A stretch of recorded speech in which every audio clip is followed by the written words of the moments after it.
Hi everybody, Elin here. Today I come to you guys with my October wrap up, and as you may see my shelves are kind of empty. That's because I'm in the middle of a move because I'm recording this on November 1st, and you know, these are only the books left that I haven't packed down, and you should see my floor. It's a mess. I'm going to tell you what I read in October, and actually ended up finishing 11 books, which is not as good as I would like it to be because I am still used to reading 15 to 16 books a month, but that's definitely gone a little bit downhill since my reading slump started like 2 months ago or something like that. And yeah, I've listened to a lot of audiobooks this month because I've been cleansing out my shit, and then I've been packing up my shit, and that's a lot of audiobook time. And yeah, I do have a cold, so I sound a little bit weird, but we're gonna get through that. So yeah, I have 11 books to talk to you guys about, and a lot of them are rereads, so good for that. The first book I'm going to talk about is actually a reread, but that is On the Fence by Casey West. This is a contemporary book where we meet this girl named Charlie, and her dad is actually a cop, and she kind of uses that to get out of speeding tickets. But one day she's actually stopped by the cop, and it doesn't, you know, matter that her dad is a cop that the other cop knows of. That's a weird sentence.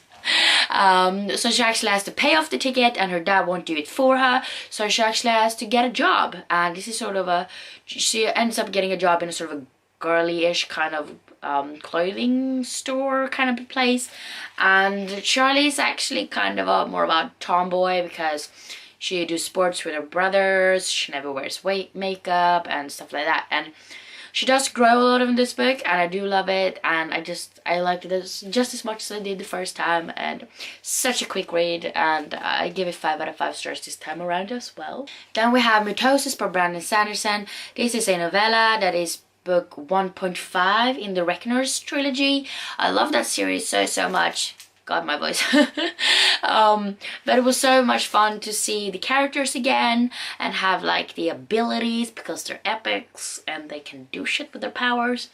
And in this one they tried to stop this epic called Mitosis, and it was really cool, and it definitely felt like it was a lot longer, like in a good way, because there was so much information and so much like just so much, and I feel like it was a lot longer because I get to be a part of this great story in such a short period of time, and I loved it, and I wish that there was more. But I gave this book 4 out of 5 stars. And then we have A Very Large Expanse of Sea by Tahereh Mafi.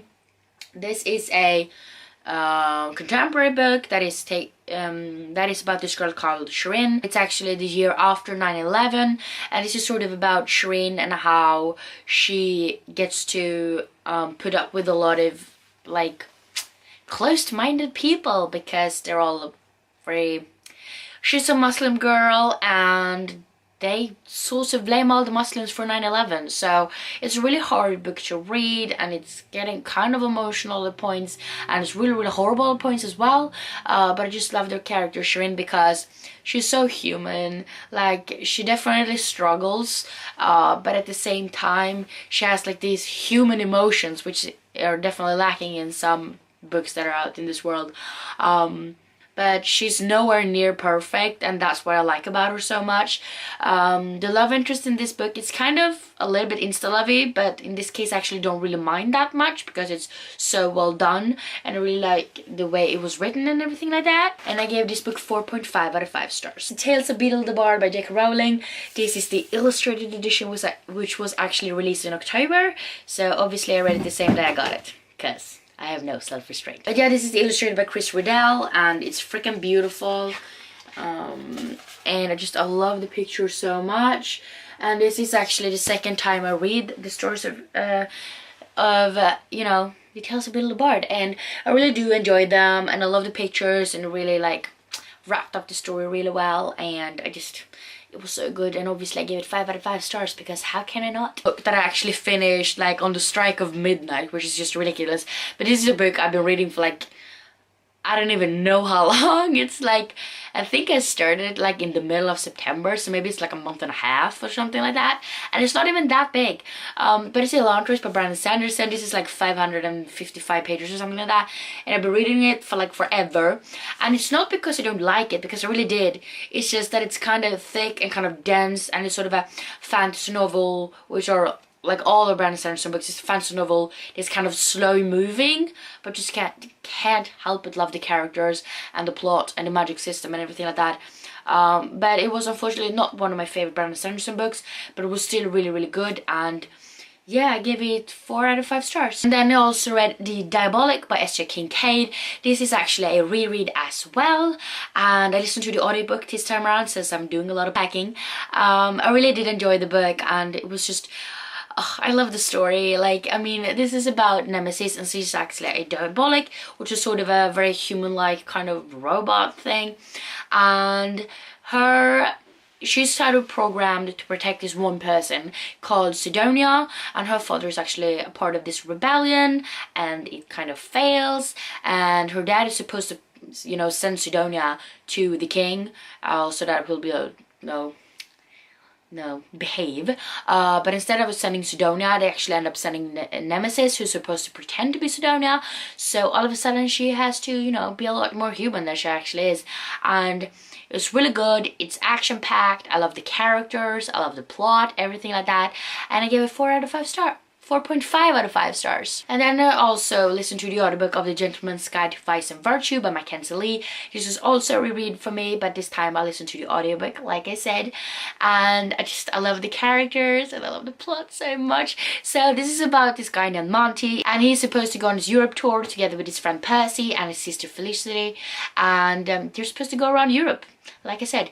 And the reason behind this is because Monty's dad actually wants him to sort of grow up and take more responsibility before he is supposed to take over like the mansion kind of thing. And they actually ends up with a lot of trouble, and there's a lot of action and thefts, and like I love it so much. And then I read Den moderna gentleman by Alexander Wiberg och Måns Zelmerlöw. This was a review book by the publisher called Bokfabriken, and this is sort of a guide on how to be a gentleman. So you get to know like what to wear, how to dress, and how to tie a tie and stuff like that. And it was a little bit hard to rate this book since I don't feel like it's aimed towards me.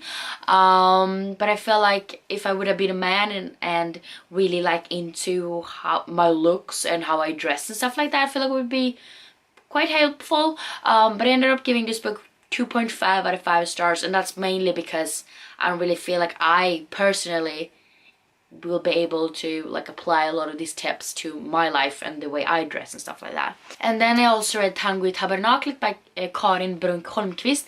This is a review book that I got from the publisher called Bokfabriken, and this is about this woman called Gertrude, or how you pronounce it, and she decides to like make to repair and sort of, you know, improve this tabernacle, and she actually starts to teach dancing and tango in this place, and it gets pretty darn popular.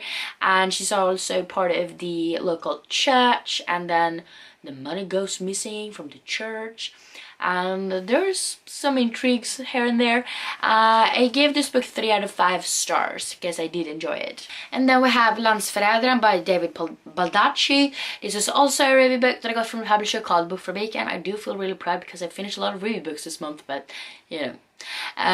So in this one we meet John Poller, and he's actually trying to figure out what the hell happens to his brother, because his brother was put into prison because of treason, you know, towards the country, and he suddenly escapes and nobody knows where the hell he went. And John Poller is supposed to find out where his brother went, why he went, and also sort of look into the mystery of how his brother were convicted, and is he even, you know, guilty of treason or not.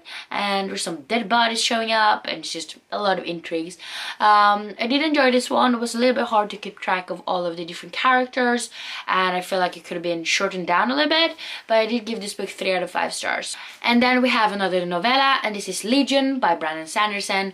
So this is the first novella out of 3, evolving around these characters. And in this one we meet Stephen Leeds, and he actually has these hallucinations.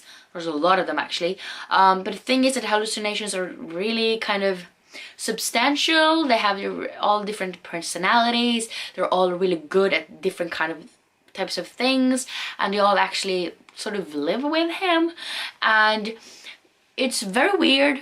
It's very intriguing. I really like the premise of it, and I loved all the hallucinations. They're so much fun, and they're just so amusing. And the sea villains were pretty darn cool as well. So sort of a crime novel, sort of mystery book, but with like fancy elements in it, which is really weird, but I do really like it. And I ended up giving this book 4 out of 5 stars. I've actually packed down a lot of the books that I talked about today, which is why I only have these 20 physical copies, but it's a pretty enough pile. So I feel overall that I did pretty okay with the reading, although a lot of them were audiobooks because that's pretty much all I have time with all the moving going on. But yeah, this is my beautiful little pile. So if you enjoyed watching this video, please don't forget to give me some thumbs up, and also don't forget to subscribe to my channel by clicking the button down below. And yeah, thank you for watching. I hope to see you next time. Bye.